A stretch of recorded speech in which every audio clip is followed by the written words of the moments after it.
John-Henry Westen here for LifeSite News in the media tent at the March for Life with Katie Daniel. She is with Susan B. Anthony, Pro-Life America. I wanted to ask you about the release of the prisoners. President Trump has signed the pardon. What does that exactly mean, legally speaking?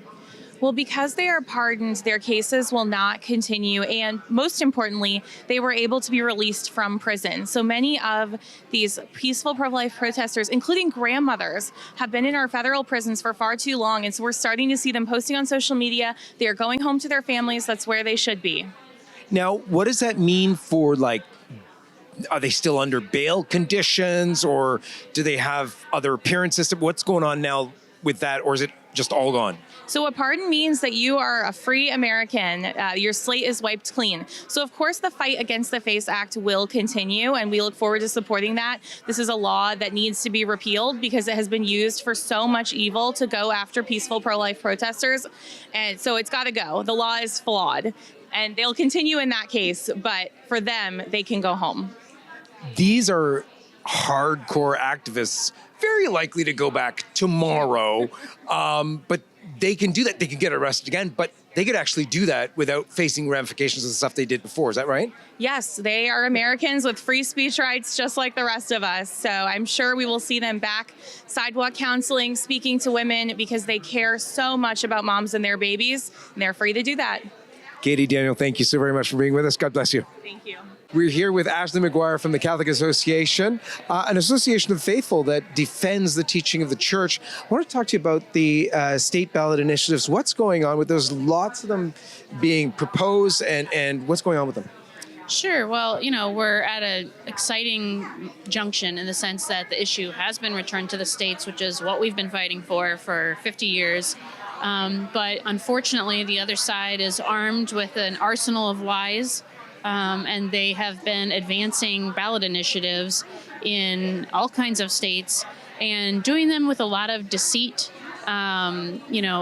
proposing them in the name of women's health, when in fact what they're doing is enshrining abortion on demand for any reason with taxpayer money and stripping away all of the common sense protections that many of those states had democratically enacted. So things like waiting periods, parental notification, stripping those away, and basically taking away the future generation's voice in their own state. So we have our work cut out for us because it's like a hydra. They just keep cropping up. But I think, we're at a turning point where we had an important victory in the state of Florida. And I think that victory really gives us a roadmap for the way forward. The Catholic Church was very mobilized in the state of Florida. And so I think, for Catholics, we need to replicate what we did in Florida, educate people in the pews. But also I think we have to make sure that wherever we're going with, these state fights, that we're also tethering our legislative efforts with funding and protections for pregnancy resource centers and the organizations that are actually helping women to choose life. Awesome. Ashley, thank you so very much for being with us. God bless you. You too. We're here with Erik Baptist of Alliance Defending Freedom.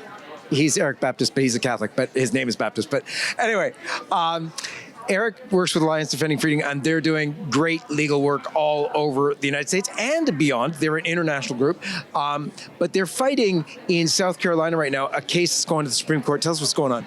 Yeah, the state of South Carolina decided to defund Planned Parenthood because why should taxpayer funds and the state send money to an organization that's intended, its primary goal is to end unborn life? So the state of South Carolina said we're not going to fund Planned Parenthood anymore, and Planned Parenthood sued. And we've taken that case to the Supreme Court. It's going to be argued this year and decided this year. Can states actually defund Planned Parenthood and have that ability to do so? And can Planned Parenthood sue over it? That's a question that this court will resolve. Now, isn't that, okay, for the layman, that sounds so bizarre. Under the Democrats, everybody wants to fund abortion and give them everything. And then the government switches and you'd think, now they lose their funding. Doesn't that just make sense? How are they even suing for this? Well, Planned Parenthood essentially says they're entitled to these funds from the taxpayers. And the state of South Carolina is like, no, we have discretion on whom to give this money to. And so that's essentially what Planned Parenthood is suing for. And we're arguing that Planned Parenthood doesn't have that. They're not entitled to it. They don't have a right to ask for this money. And so the Supreme Court should deny them that. see where it's going. When are you expecting a ruling on this? By this summer, probably by June. Okay.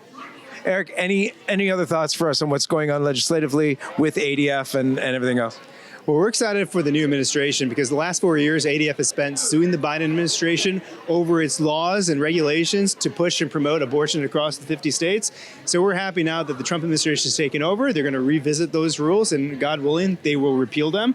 And ADF will look forward to defending those decisions by the Trump administration. Yesterday was a step in the right direction by giving those 23 pardons. Under the FACE Act, the Biden administration weaponized the Department of Justice against peaceful pro-life advocates who are on the front lines, against like a 92-year-old woman who was in a wheelchair just singing and praying outside of an entrance of an abortion facility. We're happy that President Trump realized that injustice, and we hope that we expect him now to end the Department of Justice's weaponization of using their authority to go after conservatives or pro-lifers in particular. Erik, so good to be with you. God bless your great work at ADF. God bless your work. Thank you. Thank you. Hi, everyone. This is Father James Altman for LifeSite News. We hope you enjoyed this video. For more content like this, check the links in the description. You can also connect with us on social media to stay up to date with the latest news on life, faith, family, and freedom. Thank you for watching, and may God bless you all.